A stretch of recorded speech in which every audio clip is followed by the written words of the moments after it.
During today's discussion, I had the very fun experience of getting to inform some students who were not paying attention last week that Margot is, or at least was, in fact, a serial killer. And that, of course, should change how you discuss your question. So let's see what you guys think. Question 1, the light-hearted ignorance of the non-creative. This is on page 25. We know that Patricia is a failed novelist. She has written a 400-page novel that nobody will publish, and she feels very sad about this. Her boyfriend, Dan, deals with her sadness like this.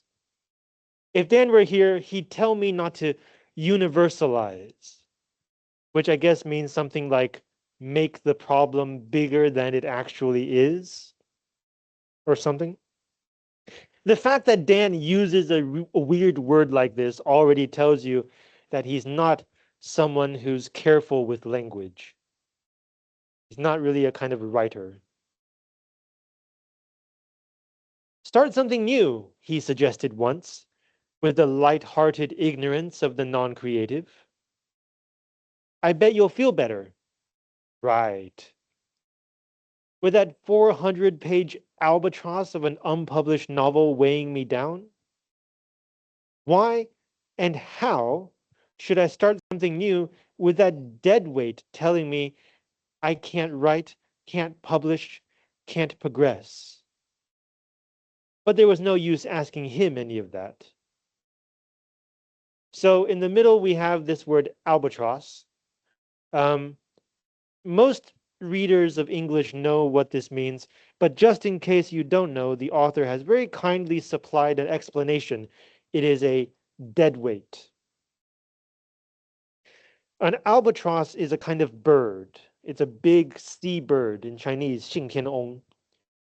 Why is the albatross a sign of extra weight that drags you down and keeps you from doing what you want to do? Because Samuel Taylor Coleridge wrote a poem called The Rime of the Ancient Mariner, which you may or may not have read in English literature class. And in that story, um, a sea captain on the sea one day sees an albatross flying around and for shits and giggles decides to shoot it down and kill it. After the albatross dies, the wind disappears, the ship is stuck in the middle of the ocean, and they're basically going to starve until finally the captain like prays and apologizes to the albatross, and the wind comes up again and they can go home. So the albatross is the sign or the symbol of something that keeps you from moving. It keeps you from going ahead. So in this section, Dan is saying, start something new. He means write something new. You're a writer, write. Whereas Patricia thinks about how much time and effort went into writing her 400-page unpublished novel. So I was talking with a group about this question, and they mentioned that this is not unique to writers. For Patricia, it is about writing. That's why she calls her boyfriend non-creative, not a writer. But this applies to many other things as well. This group gave the example of studying in the English department. Everyone in Taiwan gets at least 6 years of English education. So if you don't know what we do in the English department, you might think, you already learned English. Why are you spending another 4 years on English? Whereas once you do begin studying in this department, you realize that there's still so much that we can learn about English and using English. So it's an insider-outsider perspective issue, right? To Dan, who doesn't write novels, he just sees Patricia writing every day and he thinks, oh, it looks easy. She has a lot of thoughts. She puts those thoughts on paper, done. But for Patricia, who does do the writing, she has to think about what she wants to say, how she wants to say it. She has to plan the story. She has to try and write and rewrite until the words start to come close to what she wants them to say. But her boyfriend doesn't see any of that. So he's like, oh, just write something new, bastard. So like this tells us that between Patricia and her boyfriend, there does seem to be some kind of a gap. They don't always seem to be on the same page, as it were. Okay, other thoughts or questions about this one?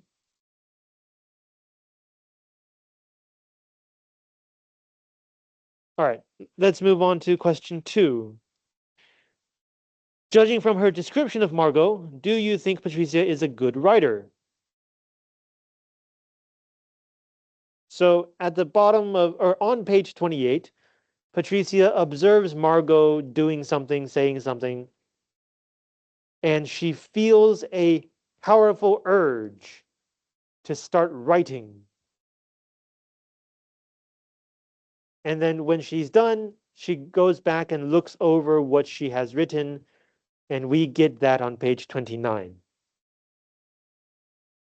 Her face is bland as a ball of dough, 面团, with 2 pinpricks of blue for eyes. She smiles and it's bracing. It embraces. Okay, so this is kind of a word game. Bracing and embracing are 2 different things. Bracing is how we might describe the wind blowing in your hair when you're sitting in a car or on a scooter. Bracing is like the first cold wind of the winter. Bracing is a cold bath. Bracing is when somebody tells you no, that kind of feeling. Embracing is, of course, the opposite. An embrace is a hug.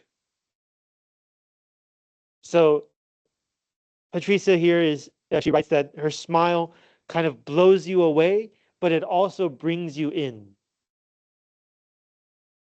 Her laugh envelops the listener too.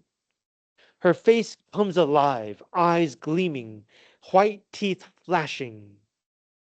Suddenly, she's radiant. The word suddenly is quite interesting. We'll come back to that later. She loves to laugh, loves to draw people in.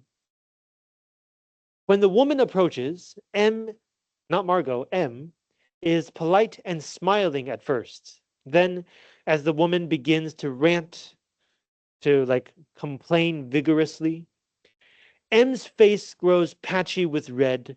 Her look darkens. She drops her voice so that only the woman can hear. Once the woman has left like a chastened dog, like a dog that has been scolded, M's face quickly clears, so the darkness disappears. The red patches fade, and then she's calm and smooth and smiling again. Did I imagine that rage-darkened face? Did I invent the whole scene? Looking at M now, restored to her former self, I would have to say yes. So I talked with a group about this passage, whether it's a good piece of writing, and this group says yes, because the way that Patricia uses words gives us a clear picture of the scene. We see Margot, we see how she looks like, we see her behavior. Um, but it's not just a description. It ends with a question. Did I imagine things? Did I invent the whole thing? These 2 sentences describe Patricia herself, her own psyche, her mentality. She can't really believe what she just saw. And this also is key to making this a good passage of writing. We don't just have what the narrator sees, we also have what the narrator feels about what she sees. And that really brings us into the scene. It's not just a movie, like a series of images. We are there in Patricia's shoes, feeling what Patricia feels. We can compare this to page 28 when Patricia is merely thinking about what happened. Uh, so let's start from on the left, paragraph 2. I'm startled by a sharp voice coming from the direction of the circ desk, the circulation desk, 流通柜台. When I look up, I see a disheveled woman with long gray hair wearing a yellow tube dress that might have been chic in the 1960s. Vintage, but not the good kind. I can't make out everything she's saying, but I hear metal box and oh money and watch her gesticulate with manicured hands. So like she's like waving her hands in the air. Margot sits before her, in front of her, head slightly inclined, staring at the woman as though she were a buzzing insect, minuscule and remote. She answers the woman's complaints calmly, quietly. In response, the woman weaves back and forth, growing more and more agitated. Other patrons look up, one man clearly entertained, chuckling softly. Another, younger man, with an open laptop and a pencil behind his ear, frowning, annoyed.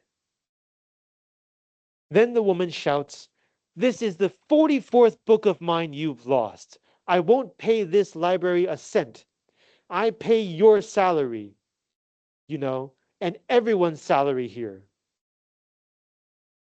I'm transfixed by the way her long hair swings behind her as she speaks, commanding the stage she's created. I'm even more transfixed by Margot, though. Her face reddens as she leans over the desk and begins to speak even more quietly than before. I find myself leaning forward too, trying and failing to catch the words. Whatever they are, they work. Her once formidable assailant deflates, shuffles out. When I next look at Margot, she's beaming at Yvonne, who's stepped out from her office. Margot's reassuring her, I suppose, that all is well. And all is well. Margot has made it so. She's returned the main floor to its habitual state of calm.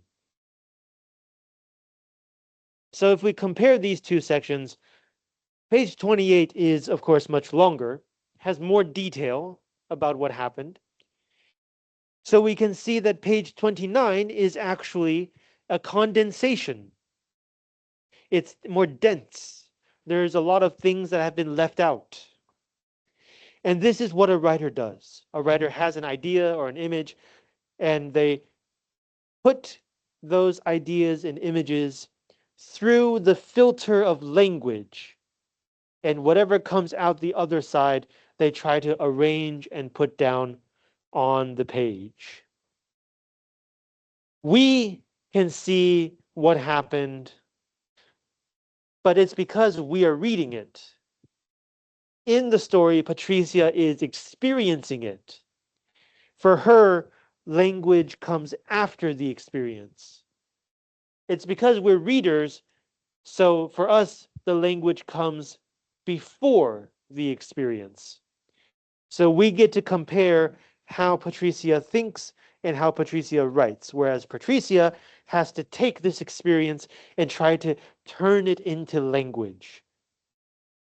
So it is expected, it's not surprising that page 28 has more detail. It's a record of Patricia's experience. But the fact that she can condense this experience into this paragraph on page 29, and she can do this immediately, she doesn't even have to think about it, it's by instinct, shows us that Patricia is, in fact, quite a good writer. There are some awkward places in this paragraph. Uh, we mentioned the opposite meanings of bracing and embrace. We also have maybe too many uses of the present participle. But there are also really great parts, like that suddenly. Previous to this, it just describes how Margot looks. But suddenly we get a single word that encapsulates that entire image. It's the word suddenly gives us that feeling of things are coming together. The puzzle starts to make sense. So yeah, Patricia is, in fact, not a bad writer. Thoughts or questions? All right, number three, compare these two. How are they similar? How are they different? So the group I talked with noted the main similarity is that these two women don't actually belong in this small town library. Unlike their other coworkers, they came here later and for different reasons. So they don't live here, or they live here for the job. They didn't originally live here. Um, and they're doing this in order to do something else. Margot is here to escape her past and escape the law. Patricia is here because she needs a job and she did the financial calculations, and this job makes the most financial sense for her. But she doesn't really want to be here. She wants to be, we learn later, or no, we learned this week, she wants to be back in Chicago. Maybe not with her boyfriend Dan, who is starting to feel annoying to her, but she doesn't want to be in this small town. So that's one similarity. Um, and let's see, speaking about Dan,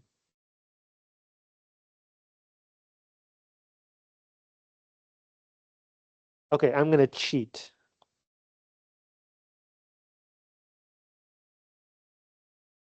Okay, we're way back. Hang on, hang on. Let's see if I can.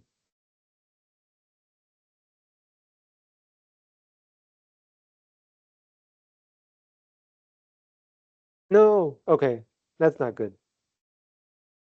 We are going to find Dan somewhere.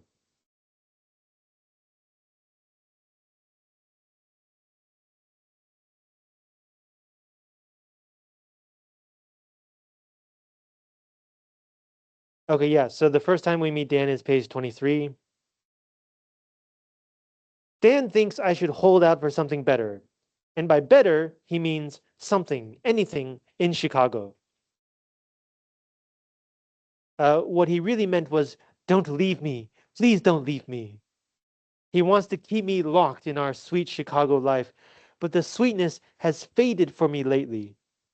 In the clutch of his neediness and in the wake of my dead dream of writing. I've found it hard to breathe some nights with his heavy leg thrown over mine in our once cozy double bed. I haven't said this to Dan. I've simply told him I need to jump-start my career, and that Carlisle, this small town, is the only remotely livable in-state place hiring a reference librarian right now. And it isn't far, I've reminded him. We'll be able to visit. He's given me a seasick look when I've said that.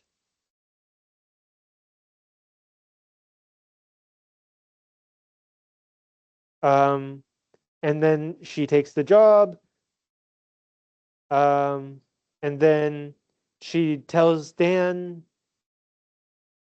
and he's a wreck. I can tell from his red-rimmed eyes and his silence during our last shared meals. His sadness makes me impatient, unkind.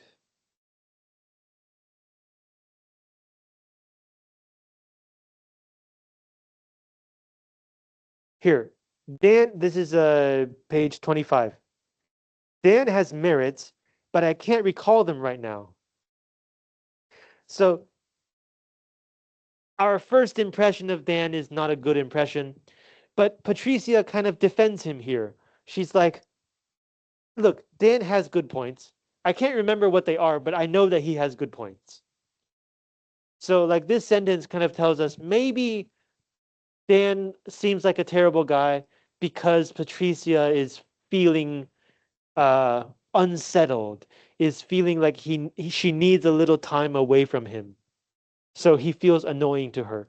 But maybe if Patricia feels happier, then Dan will look like a better guy. Spoiler alert, not true. Dan is just terrible. Um, so like Patricia is here to escape something as well. She's here to escape her boyfriend. But of course, that's where the similarities end. Margot's past is very exciting and dangerous, and she does not want anyone to know about this, perhaps. Patricia's past is disappointing, but it's not a big secret. It's only a personal secret. There's no real danger if anyone discovers that Patricia has tried to write a novel and failed. And then finally, both of them are now meeting a new coworker, each other. Margot meets Patricia, Patricia meets Margot. In this small town, Patricia's arrival is a big event. So, of course, Margot is curious about Patricia. What kind of person is she? Can we get along? Whereas Patricia, as we now know, is obsessed with Margot. She can't stop observing her and writing about her. Which, this could be a bit dangerous for Patricia if she discovers too much. How might Margot react? Okay, thoughts about question 3? All right, moving on. Question 4. How would you describe their relationship? We've already started talking about this. The group I talked with pointed out that Patricia is more like the observing kind of person. Margot seems more like someone who takes action. In fact, that's what Patricia says somewhere in today's reading, that Margot is a doer. She always goes and does things. So this kind of fascinates Patricia. Like, what kind of person is she? What makes her tick? Like, what is her not literal secret, but what makes her do things? What makes her make sense? And she uses writing to try to understand Margot more. So it looks like we have a writer observing a person. Very standard situation for a writer to be in. But at the same time, this writer is also being observed by Margot. Maybe not as uh, concentrated a way, like Margot's not always focused on her. But from time to time, Margot does kind of think about like, what is Patricia doing? Why is she here? What kind of person is she? Um, so is there a symbolic meaning behind this relationship? Patricia wants to become an author, a writer, a novelist, which means she wants somebody to read her writing, right? She wants to get published. She wants her book to be out there in the world. Margot, it looks like she does not want to be discovered. But last week, we talked about her uh, former best friend, Donna, about how she had hoped that Donna would understand why Margot is killing people, but that Donna does not, in fact, understand. And this fact makes Margot feel very sad. So Margot also hopes that at least one other person can understand her. Um, and that might be part of why she's curious about Patricia. Could Patricia from the big city, so different from all of her other coworkers, could Patricia finally understand Margot? On the one hand, Margot wants it. On the other hand, Margot does not want it at all. Okay, other thoughts about question 4? Right. Finally, moving on to question 5, the novel's structure. So the group I talked with pointed out 2 main structural designs. First, Within each section, we are locked into the first person perspective. We only see and feel what the character sees and feels. So the main problem for the author of the novel is, how do you give the reader important information without breaking the character, without leaving the character's perspective? And the way that this novel solves the problem is by giving us flashbacks. When a character sees something, it reminds her of her past, and so we get the story about her past. So in this way, we always stay inside the character while we still get the important information. Um, the limitation, however, is, according to this group, we only understand that character from the inside. In this case, we have two, Margot and Patricia. But the other characters, the minor characters, what are they thinking? What are they feeling? What kind of people are they? We don't know. The only information we have comes from Margot and then later Patricia. So if some of those minor characters start dying, it may not feel as big a tragedy as if Margot or Patricia dies, because we don't know these minor characters. We've never been in their shoes. We don't have a feeling of empathy for them. I think we all agree it's not a good thing for someone to die, but it would feel like a smaller loss if one of them dies than if Margot or Patricia dies. And in fact, we do have someone die in this week's reading. And in fact, we the novel does not treat that death as a big tragedy. So in a sense, being locked into, let's say, Margot's perspective puts us on the path toward becoming a killer. The first step is to not care about other people. That's how you can kill them. Now, this group pointed out the second main structural design is that within each chapter, it is divided into sections, and each section is from another person's perspective. So last week was the first half of chapter 1. We got Margot's perspective. This week is the second half of chapter 1, and we get Patricia's perspective. So the advantage is now we are not always stuck in one person's point of view. After seeing events from Margot's perspective, we now get to see those same events from Patricia's perspective. In other words, for a first person story, the only person we cannot observe is the first person. But now we can. We can see what Margot is like to other people because we can look at her from Patricia's point of view. But the limitation is that the inside and the outside may not match. And in fact, if you understand human beings, they shouldn't match. Nobody, I think, uh, behaves, how should I say this? Nobody probably will come across to another person the same way that they feel about themselves. I feel about myself a certain way, you feel about me a certain way, and these two ways don't match. I think that's normal. But in this story, the fact that they are not the same could be quite interesting.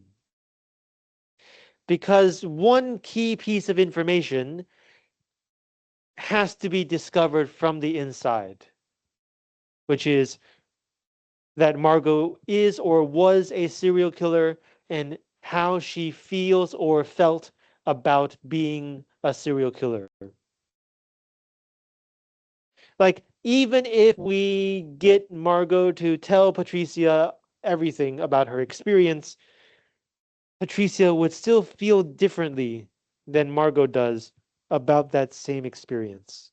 The inside and the outside don't match. But that's what's fun about this novel. Finally, the last part, how might the story be different if Patricia's sections came first? Well, if we got Patricia's section first, then we would have to wait longer until we learned that Margot is or was a serial killer. It then becomes kind of a mystery as to why are we reading this story. It Without the serial killer thing, it kind of just feels like, oh, two women facing changes in their lives meet each other in a small town library and they have some kind of working friendship. I mean, it could be a good story, but it's not a very special story. But since we discover in the very first section of chapter 1 that Margot is a serial killer, that turns everything around. Now it's not just about these two women who may or may not become friends. It's about a person who has a secret past of killing people and a person who has a compulsive desire to write about the first person. And there we get the danger, there we get the conflict, there we get the reader curiosity. What is going to happen? I heard one student say that she thinks maybe Margot will kill Patricia. Maybe. We'll find out. There could actually be many different ways for the story to end. Okay, you have thoughts or questions about today's discussion? So, the second half of the semester is slightly different from the first half because we are reading one long novel, which means, like in the first half, if you missed a week, that's fine. The next week is completely new. But in the second half, if you miss a week, you should probably try to make up that week. Otherwise, you're just going to keep falling behind more and more each week. So, go back, watch the recordings. It might help you read these sections faster. For next week, please finish up to the end of um, chapter 2, Margot. So remember, each chapter is Margot and then Patricia. You just have to finish the Margot section. Okay? Okay, see you next week.